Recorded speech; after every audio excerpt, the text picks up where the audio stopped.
Let's now bring in Andy Barr. Andy is a crisis PR expert, and Andy, we're seeing from the stories in the papers today that the fight back has begun because a lawyer has been employed to represent the young person.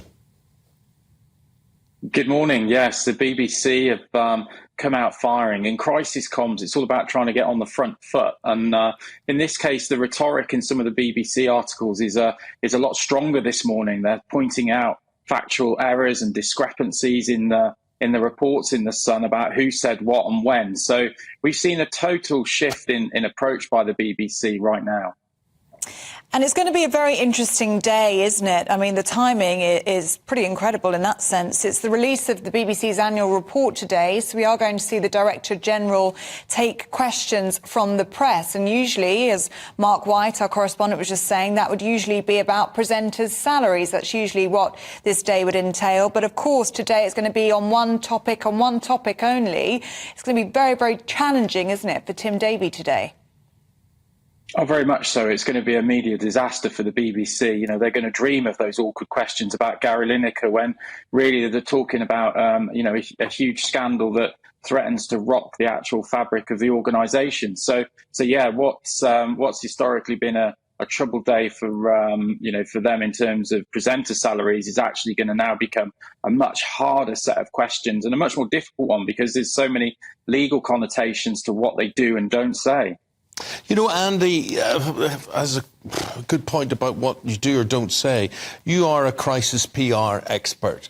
Who's facing the biggest crisis, the BBC or the presenter involved here? Because you see, a lot of people would say, whatever the faults of the BBC are, they didn't have this relationship, however appropriate or inappropriate it is.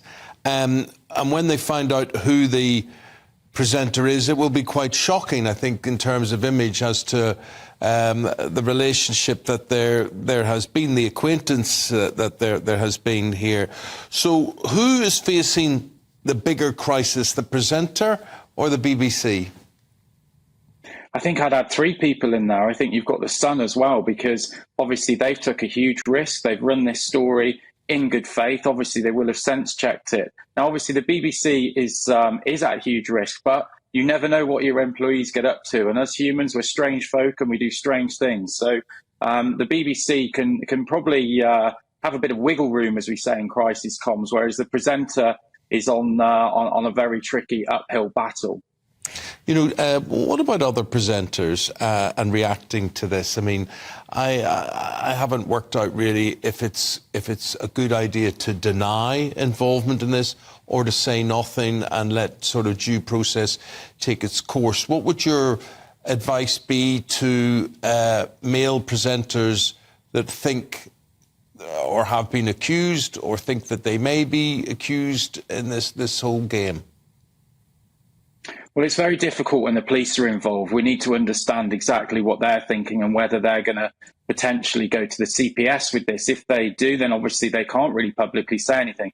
If they're falsely accused, which we saw obviously over the weekend, it's hugely difficult because obviously social media can be a bit of a cesspool and you need to be careful in how you address the issue so as not to escalate it more. But I think they did the right thing in coming out and saying, look, it's not us. But as you'd always say in crisis comms, everyone thinks there's a magic bullet. The magic bullet is just telling the truth.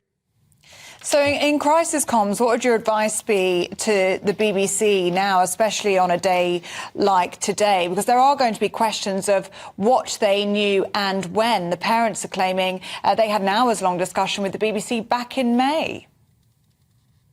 Well, I think that's the issue. That there's two problems here. Historically, they've not pressed the panic button quick enough. They've not got their legal team and crisis communications people involved.